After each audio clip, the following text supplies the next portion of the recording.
फक्त तांदळाचं पीठ वापरून आज आपण मुलांसाठी एकदम कुरकुरीत असा स्नॅक्स बनवणार आहोत।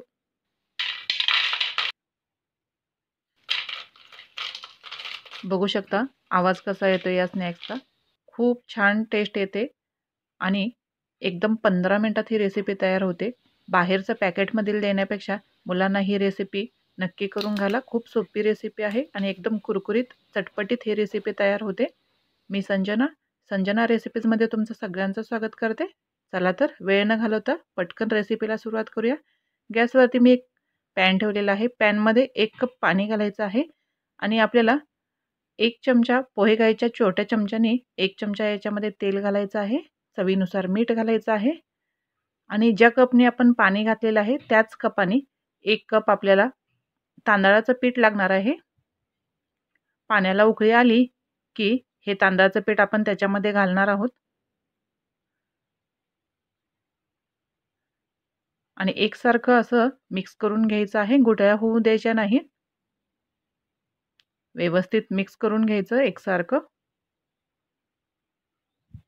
व्यवस्थित मिक्स झाल्यानंतर याच्यावरती झाकण ठेवून एकदम लो फ्लेमवरती 2 मिनिटं याला वाफ काढून द्यायची आहे।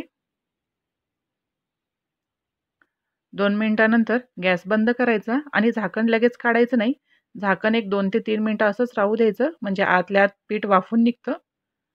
2-3 मिनिटानंतर झाकण काढायचं आहे आणि हे परत एकदा सगळं व्यवस्थित मिक्स करून घ्यायचं। हे एका परातीमध्ये किंवा ताटामध्ये काढून घेऊयात। त्याच्यामध्ये 1 चमचा कसुरी मेथी टाकलेली आहे। चवीनुसार लाल तिखट घालायचं आहे आणि थोडासा ओवा मी हातावरती क्रश करून घालणार आहे। तुम्हाला जर आवडत नसेल नाही घातलं तरी चालेल। मीठ आधी आपण घातलेलं आहे त्याच्यामुळे मीठ घालायची अजिबात आवश्यकता नाहीये। आता हे व्यवस्थित एकत्र करून याचा छान असा गोळा बनवून घेऊयात। जर गरज वाटली तर थोडं पाणी घालून हे पीठ तुम्ही मळून घेऊ शकता। बघू शकता या पिठाचा छान असा गोळा तयार झालेला आहे। आता या कणकेतला छोटा गोळा घ्यायचा आहे आणि आपण ज्या पद्धतीनं चपाती लाटून घेतो त्याच पद्धतीने एकदम पातळ असं लाटून घ्यायचं आहे। लाटताना एकदम थोड्या पिठाचा वापर करायचा आहे। जास्त पीठ लावायचं नाही लाटण्यासाठी। तर आपण चपाती लाटून घेऊयात। एकदम पातळ असं लाटायचं आहे। पातळ लाटल्यामुळं जे आपण कुरकुरे बनवणार आहोत एकदम क्रंची बनतात, मऊ अजिबात पडणार नाहीत। मी तर तुम्हाला दिसावं म्हणून व्हिडिओ एकदम झूम केलेला आहे। व्हिडिओमध्ये दाखवल्याप्रमाणे अशा पद्धतीनं चारी बाजूनी कडा कट करून घ्यायचा आहे। याचा चौकोन बनवून घ्यायचा आहे। तुम्ही तुमच्या आवडीनुसार कोणत्याही प्रकारामध्ये कट करू शकता। तुम्ही बघू शकता मी या पद्धतीने कट करणार आहे। छोटे छोटे त्रिकोण मुलांना खूप आवडतात आणि दिसायला खूप छान दिसतात ते। बघू शकता व्हिडिओमध्ये अशा पद्धतीनं मी कट करून घेणार आहे। गॅसवरती तेल गरम करण्यासाठी मी आधीच ठेवलं होतं। आता याच्यामध्ये हे सगळं मीडियम फ्लेमवरती आपण फ्राय करून घेणार आहोत। गॅसची फ्लेम एकदम हाय करायची नाहीये, नाहीतर याला कलर येईल आणि हे थोडंसं मऊ पडेल। त्याच्यामुळे मीडियम फ्लेमवरतीच मस्त असं आपण फ्राय करून घेणार आहोत हे सगळं। रेसिपी खूप सोपी आहे आणि शिवाय मुलांना बाहेरचं तळलेलं खाऊ घालण्यापेक्षा घरच्या घरी असे पदार्थ नक्की बनवून घाला। 10 ते 15 मिनिटात ही रेसिपी तयार होते। शिवाय फक्त तांदळाचं पीठ लागतं। त्याच्या व्यतिरिक्त कोणताही एक्स्ट्राचा पदार्थ आपल्याला लागणार नाही। खूप सोपी रेसिपी आहे। तुम्ही नक्की ट्राय करा। आता हे फ्राय झालेलं आहे। हे सगळं एका प्लेटमध्ये काढून घेऊयात।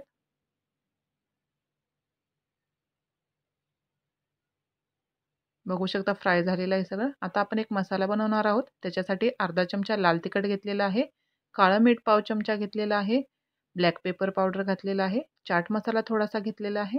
आता हे सगळं व्यवस्थित मिक्स करायचं आहे। याच्यामध्ये हवं असेल तर तुम्ही थोडंसं साखरेचं पावडर सुद्धा घातलेलं चालेल, पिठी साखर।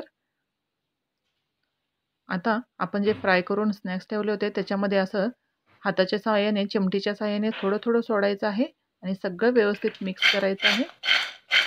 बघू शकता आवाज किती मस्त येतो। एकदम क्रंची असे स्नॅक्स तयार झालेले आहेत। बनवलेला मसाला सगळीकडे व्यवस्थित लावून घ्यायचा आहे। बघा एकदम कुरकुरीत असा आवाज येतोय। खूप छान टेस्ट येते याच्यामुळे। तर रेसिपी तुम्ही नक्की ट्राय करा. आवडली असेल तर कमेंटद्वारे कमेंट करून नक्की कळवा. चॅनलवर जर नवीन असाल तर चॅनललासुद्धा प्लीज सबस्क्राईब करा. माझे असेच नवनवीन व्हिडिओ बघत राहा. लाईक करा, शेअर करा. परत भेटू एक नवीन रेसिपी घेऊन. तोपर्यंत हेल्दी खा, हेल्दी राहा आणि हो माझे असेच रेसिपी बघत राहा.